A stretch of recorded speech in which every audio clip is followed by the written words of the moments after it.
السلام عليكم ورحمة الله وبركاته، أهلا بيكم حبايبي، عاملين ايه؟ يا رب تكونوا بخير وصحة وسعادة وسلام.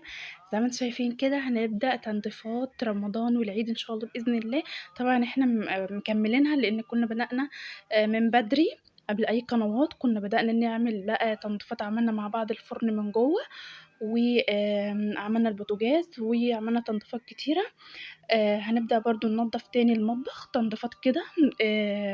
وفي أماكن كده سِبتها للآخر وهنشوفها مع بعض. طبعًا ده منظر المطبخ كده إيه أول دخلة بمنظر الرخامة، ما تتخضّوش بقى. طبعًا دي حاجات كنت جِبتها من السوق وأنا جاية، آمم وأنا جِبت من ابني من الحضانة وكده، فجِبت الحاجات دي إيه عدّيت على السوق جِبتها تمام. فما كنتش هاجيب حاجة تاني إلّا هُم يعني، ما كانش في فاكهة، فقُلت إيه أعدّي إيه أجيبهم. وهنا طبعًا المواعين، وده منظر البوتاجاز، وده منظر المطبخ كلّه على بعضه زي ما أنتم شايفينه كده بخيره بكل حاجة فيه. تمام. هنبدأ بقى مع بعض إيه، هنشيل بس الحاجات اللي إحنا جبناها دي الأول، وبعد كده هنفضّي الرخامة. وطبعًا ده منظر الشفاط من فوق بُصّوا عامل إزاي، هتشوفوه بقى بعد ما يبقى فابريكا. ومعايا السر بقى إن شاء الله اللي إحنا هننضّف بيه كل الدهون دي ونفوّرها، حاجة جميلة جدًا، جدًا، جدًا، وكنت قُلت لكم عليها قبل كده في التنضيفات اللي فاتت. بس لو في حد لسه أول مرّة يشوف فيديو من فيديوهاتي، طبعًا ما تنسيش باللايك وهتشوفي إيه السر بتاعي في تنضيفات الدهون. طبعًا هتقولي لي طَب الدهون دي ليه كده ومش عارفة إيه. طبعًا معلش على المنظر ده، لإن طبعًا عندي أطفال، فباعمل الحاجة بسرعة وما باقدرش إن أنا أعمل التنضيفات العميقة دي. فباعملها كل فترة. فأنا إيه طبعًا حتى لو كنت لازقة اللزق اللي أنتم شفتوه ده برضه باشيله، وبرضه بانضّف تاني. بس الظاهر إن أنا كنت عايزة إيه، يعني اللزق ده كان عايز يتحط حتى على الطروف، لإن الألموتان لمّا بيشبط في الدهون بيحتاج يعني إيه مجهود. المهم يعني ودي هنا السيراميك أهو، برضه هنمسحه وهننضّفه وننضّف الحيطان وهاغسلها. وهنشيل كل الدهون وكل أي حاجة أي بُقع فيها هنشيلها خالص. ومعانا برضه البوتاجاز ده منظر البوتاجاز كده بعد ما عملت الأكل. طبعًا أنا كل يوم باعمله بانضّفه مع المواعين زي ما قُلت لكم. وأنتِ بعد ما بتنضّفي المواعين وبتغسليها بتبدئي إن أنتِ تغسلي برضه البوتاجاز علشان إيه، تبقى إيدِك فيه على طول كده ويفضل نضيف. طبعًا لو في دهون طبعًا أماكن مستخبية كده هنبدأ إن إحنا ننضّفها ونعملها. ده كده منظر البوتاجاز على حقيقته. تمام. يالّا بقى هنبدأ بقى إن إحنا نجيب الإسباتة بتاعتنا أو المنظمات، وهنبدأ إن إحنا إيه نحط فيها الحاجات بتاعتنا ونحطها في التلاجة. طبعًا إن شاء الله انتظروني بإذن الله هنعمل جولة في التلاجة كده وهننضفها، وكمان هنعمل لها جو رمضاني حلو كده، وهنفرشها فرش رمضاني. وبرضه المطبخ، يعني أنا بدأت التنضيفات بتاعة المطبخ التنضيفات العميقة. وكمان بعد كده إن شاء الله بإذن الله هنبدأ إن إحنا نفرشه فرش خيامية، وهنفرشه زينة، وهنضبّطه بالزينة الإيه الرمضانية بتاعتنا. تمام. بُصّوا بقى كده خلاص كده أنا خلّصت. طبعًا الفراولة دي أنا كنت جايبة الكيلو ب5 جنيه، جِبت 2 كيلو ب10. وكمان الأناناس ده اللهم صل على النبي. الأناناس جِبته كان الكيلو ونُص ب10، كيلو ونُص ب10 بس حلو أوي مسكّر. وكمان الموز ده كان الكيلو وربع، الكيلو وربع ب10. طبعًا ده البلدي. هو يعني هو لونه كده، والأحسن اللي هو فيه النقط السودا ده، عشان ده بيبقى مغذي جدًا وفيه مضادات أكسدة ومفيد. خلاص كده رصيناهم على التلاجة بقى، هنوديهم التلاجة وهنبدأ إن إحنا نشوف التنضيفات بتاعتنا، وهنعمل تنضيفات عميقة جدًا، جدًا، جدًا. يالّا تشجّعي معايا كده. لو لسه ما بدأتيش التنضيفات بتاعة رمضان، ابدئي معايا يالّا كده، وتجيبي بقى حاجتِك وتجيبي السترس ده. ده السر اللي أنا باقول لِك عليه، تجيبيه معاكِ إن شاء الله في التنضيفات من عند بتاع المنظفات. هو العبوة دي هو حجم واحد، ما فيش منه أحجام صغيرة. الحجم ده ب28 جنيه. تمام. يعني 28، 30 معاكِ من 28 ل30 على حسب المنطقة. تمام. بس جميل جدًا وأفضل كتير، كتير، كتير من الباور. الباور ده ما لوش أي لازمة، السترس ده جميل جدًا، جدًا، جدًا. طبعًا خلاص كده الرخام اتروّقت. وطبعًا دي إيه الديكور بتاعنا اللي إحنا دايمًا بنبقى حاطينه. هنبدأ بقى إن إحنا إيه نشوف بقى الحاجات التانية المواعين. بس قبل ما أعمل أي تنضيفات هابدأ إن أنا أفضّي الحوض الأول. هاغسل كل المواعين اللي فيه. وبعد كده بس هاخلّي البوتاجاز في الآخر. طبعًا أنا متعودة إن أنا بعد المواعين بامسح البوتاجاز، لإن مش باحب أحط عليه أي sticker أو أي ورق. باحب إن أنا إيدي تبقى فيه على طول، تمام. زي المواعين كده، زي أي طبق أو أي حلة في الحوض، لازم يتغسل زيي وزي الحوض بالضبط، لازم يبقى فاضي ونضيف زي الحوض. فالسترس ده هنعمل بيه إيه بعد ما نخلّص إن شاء الله المواعين، هنبدأ إن إحنا نفوّر بيه كل الدهون والأماكن اللي أنا وريتها لكم. بالسترس ده هينضفه يخليه فابريكا. يعني أنا استخدمت الباور السنين اللي فاتت ما كانش حلو خالص، السنة دي جبت السترس سألت عليه قال لي جميل جدًا. جبته من عند بتاع المنظفات وفعلًا استخدمته في التنظيفات اللي فاتت الفيديوهات اللي فاتت اللي عملناها سوا. لو ما كنتيش شُفتيهم يبقى خشي شوفيهم كده هتتشجعي كتير. وعملت بيه الفرن من جوّه جميل جدًا. بُصّوا الجوانتي ده اللي أنا كنت جايباه من رنين كان ب55 جنيه مع المشتريات. طبعًا الباور لازم تلبسي جوانتي عشان بيهري الإيد يعني ممكن يعوّر لِك إيدِك، تمام. فالأفضل إن أنتِ تبقي جايبة جوانتي زي ده تشتغلي بيه، أو حتى الجوانتي اللي هو بتاع بتاع المستشفيات العادي ده الgloves، تمام.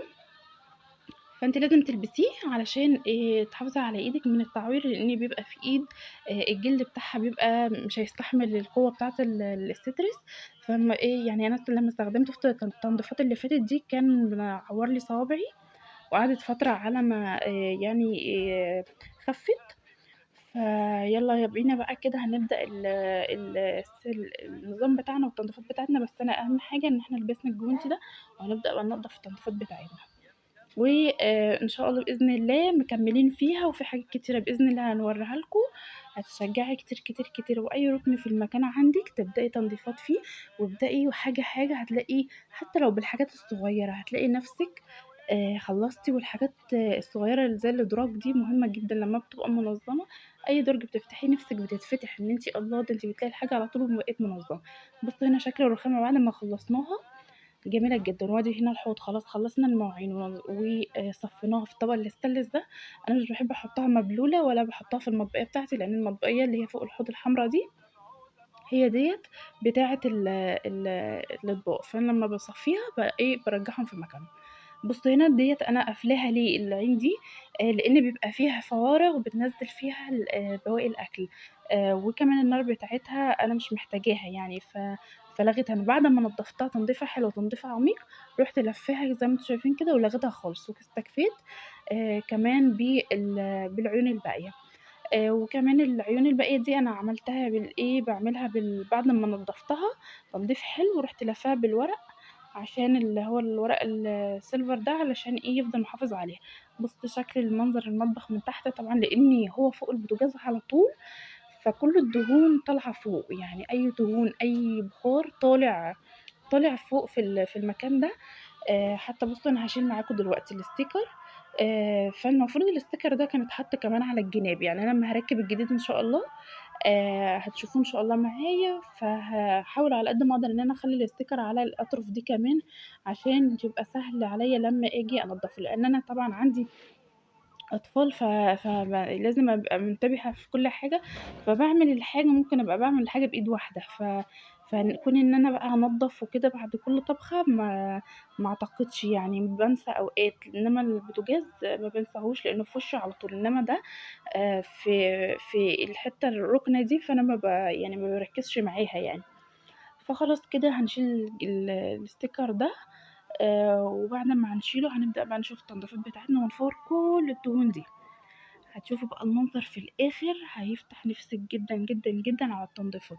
وإن شاء الله التنضيفات هنعمل كمان الشفاط ده الورقة ديّة اللي إحنا طلعناها من الحتة بتاعة المطبخ اللي كانت من تحت. هنبدأ بقى إن إحنا نرُش السترس بتاعنا ده. شِلت طبعًا المواعين أهم حاجة شِلتها من مكانها تتصفى براحتها على الرخامة. شِلت الطبق خالص. هنبدأ بقى إن إحنا عشان طبعًا السترس ده وِحِش على الألمونيا والحاجات دي. فأنا شِلت خالص الطبق بتاع المواعين ده وركنته هناك على الرخامة. بُصّوا مسافة ما حطيته بُصّوا بدأ ينزّل النُقط النُقط بتاعة الدهون أو البقع اللي أنتم شايفينها دي. بُصّوا قلبت بُني إزاي. ده كمان الفلاش بُصّوا أهو كده باين. بُصّوا النقط البُني دي خلاص كده بدأ يفوّر الدهون. بصوا هنا كمان البوتاجاز بتاعنا ده برضو هننضفه، بس طبعا البوتاجاز نضيف مش محتاج اللي هو السترس، بس هنغسله كده بالسلك غسله خفيفه. وطبعا هبدأ ان انا بقى اوزع كده السترس كده على المطبقية من بره ومن فوق كمان، وكمان السيراميك هرش عليه سترس وهنضفه تنظيف حلو قوي، عشان الواحد نفسه تتفتح كده على الوقفة في المطبخ، ويعمل بيها يعني يعمل حاجات كتيرة حلوة فيه ان شاء الله. بصوا كده وكمان فوق بصوا في فوق برضو مكان البخار والزيت وكده برضو نازل فيه حتة مبقعة كده، طبعا انا مكنتش بطولها مكانها صعب جدا، فانا خليت ابو مروان يعملها لي يعني عشان انا بخاف من الاماكن العالية والسلالم وكده، فخليته يطلي الحتة اللي انا مكنتش طايلاها دي جابها لي. وهنا ده انا كل ده انا اللي نضفته وعملته، وهتشوف شكلها في الاخر عامل ازاي. وطبعا بعد ما هنضفها التنظيف اللي انتوا شفتوه ده انا مش هسيبها كده، طبعا انا هلزق برضو عليها ستيكر انا جايباه حلو كده احسن بكتير من ان انا اسيبها كده، عشان حتى لما تتبقى يبقى سهل عليا في تنظيفها. بصوا كده حتى الحيطه كلها من اولها لاخرها كده كده، وحطيت عند الكوبس بتاع الكهرباء برضو، ونخلي بالنا لو في اي كهرباء في الحيطه او فيشه او كده نشيلها علشان ما يجيش عليها. والحته اللي عند الحنفيه بتاعه الحوض برضو ديت عملتها بالسترس. كل ده انا فورته بالسلكه والصابون ولو السترس، اسيب السترس حوالي 5 دقايق يا دوبك يتفاعل كده، وابدا ان انا حتى الرخامه دي برضو عملتها، وهعمل اللي تحت الحوض برضو كله هعمله آه، اللي هو السترس ده. بس بصراحة سحر جميل جدا. طبعا كله بينقط على البوتاجاز، حتى بصوا هنا المية السترس بتاعت السترس نازلة عاملة ازاي، لونها بني من الحاجات اللي بتنزل من المطبقية اللي فوق. ان شاء الله هجيب واحد تاني باذن الله لان السترس اللي كان معايا للاسف خلص في الاماكن اللي انا حطيت، لان انا كنت بعمل منه التنظيفات اللي فاتت، فكده خلاص خلص معايا في المره دي. هجيب ان شاء الله باذن الله منه تاني، وهبدا اكمل معاكم برضو، هنكمل التنظيفات دي. بصوا كده ديت انا كنت عملتها برضو معاكم المره اللي فاتت، بس تقريبا ما صورتهاش برضو قلت اعيد عليها تاني كده ورشيت عليها، وهنضفها تنظيف حلو. كل ده كل الاماكن العميقه دي هنعملها ان شاء الله باذن الله مع بعض. بصوا هنا المواعين اللي انا بوريها لكم لما حطيتها على الرخامه بعيده عن بعيده عن السترس وكده، وعشان انا تعبت فيها ونضفتها بصراحه، ما ينفعش ان انا اخلي حاجه تنقط عليها. بصوا كده ده كده انا لسه ما غسلتهوش، انا سايباه بيفور وبرده كمان السقف برضو. بصوا ده هنفصله دلوقتي هخلعه وهنضفه تنظيف حلو، ومش هتشوفوا بصوا يعني منظره قبل وبعد مش هتصدقوا. طبعا مسحت كده الحيطان كده بعد ما اتغسلت قصدي قبل ما تتغسل مسحتها كده باللي هي الزعافة الحلوة دي، وهعمل بيها الحيطان اللي هي اللي فوق، عشان طبعا مش بطولها فبطولها بدي اي بقى عنكبوت اي حاجه او اي تراب بتشيلي بيها، جميله جدا جدا جدا، سحريه بصراحه. يعني هي دي انا كنت جايباها ب35 جنيه من العتبه، لو انتوا عايزين تجيبوها ان شاء الله هتلاقوها عند اي بتاع يعني اي بتاع ادوات منزليه. دلوقتي الحاجات دي انتشرت قوي الفتره الاخيره دي، فان شاء الله هتلاقيها موجوده لو انت حابه تجيبيها، وبتروح في كل الزوايا يعني بتعرفي تتحكمي فيها. بس كمان يعني انا عشان ماسكه التليفون بايد وبعمل بايد تانية، فكمان هوقف معاكم وهكمل الحيطان طبعا علشان اسيب التليفون واعرف اتحكم فيها اكتر. وكمان بصوا هنا الكوبس برضو عملته.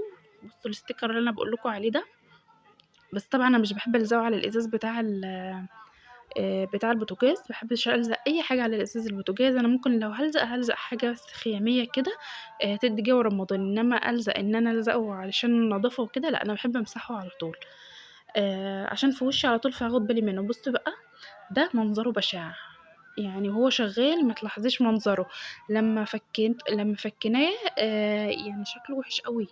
بصوا دي دهون او زيت مع تراب عامل زي ما يكون يعني عامل طينة متحجرة. تمام ده بيتنضف على فكرة على طول، بس مش عارفة هو ليه عامل كده، معرفش عشان المطرة مع الهوا مع كده، فادي النتيجة السيئة دي طبعا مع الزيوت اللي بتطير من المطبخ. بس الحمد لله يعني هاعمله دلوقتي، هانضّفه وهتشوفوا منظره بعد التنضيف. برضه الفضل يرجع بقى بعد ربنا للستر، الستر فظيع، فظيع، فظيع، بيفوّر أي حاجة. بُصّوا كده هتشوفوا إن شاء الله بعد أمّا ننضّفه هيبقى عامل إزاي. طبعًا نمسح بقى البوتاجاز مع بعض، بس البوتاجاز ده إن شاء الله بإذن الله ليه حلقة لوحده، من أول الإزاز اللي من تحت في الفرن، وفي قلب الفرن من جوّه، طبعًا كنا عملناه مع بعض قبل كده. بُصّوا هنا الحيطان بقت نضيفة إزاي، والمطبقية شكلها جميل جدًا. كده بعد الإيه، بعد أمّا نضّفناها، بس طبعًا الحتت دي لسه هادوس عليها كمان وهتتفوّر تاني بالباور برضه، وبعد كده هالزق عليها الإستيكر. بُصّوا ده بعد أمّا اتنضّف عامل إزاي، مش هتصدّقوا منظره، قبل وبعد فظيع. يعني قبل كان شكله وِحِش أوي، وبُصّوا دلوقتي بقى النضافة بقى وشكله حلو إزاي، مع سيترس بقى بالسلكة والصابونة. فوّرت كل حاجة فيه. شكله بقى حلو، هنركّبه بقى، بعد كده هنكمّل بقى البوتاجاز والحاجات دي، وإن شاء الله بإذن الله في تنضيفات كتير، كتير، كتير، وهننضّف تحت السرير، وهنطلّع كل الخبايا اللي تحتيه بإذن الله. بُصّوا هنا بعد أمّا اتنضّف وبقى حلو إزاي، ونضّفنا الجناب اللي هي اللي بتاعة الإزاز دي، والحيطة والحيطان والسقف وكُلّه بقى نضيف وفُلّة. هنشوف بقى بعد كده آآ إن شاء الله بإذن الله اللي هي الحاجات اللي تحت دي برضه هنعملها حلو. وفي جزء تاني طبعًا عشان ما اطوّلش عليكم، في جزء تاني للتنضيفات دي بتاعة المطبخ.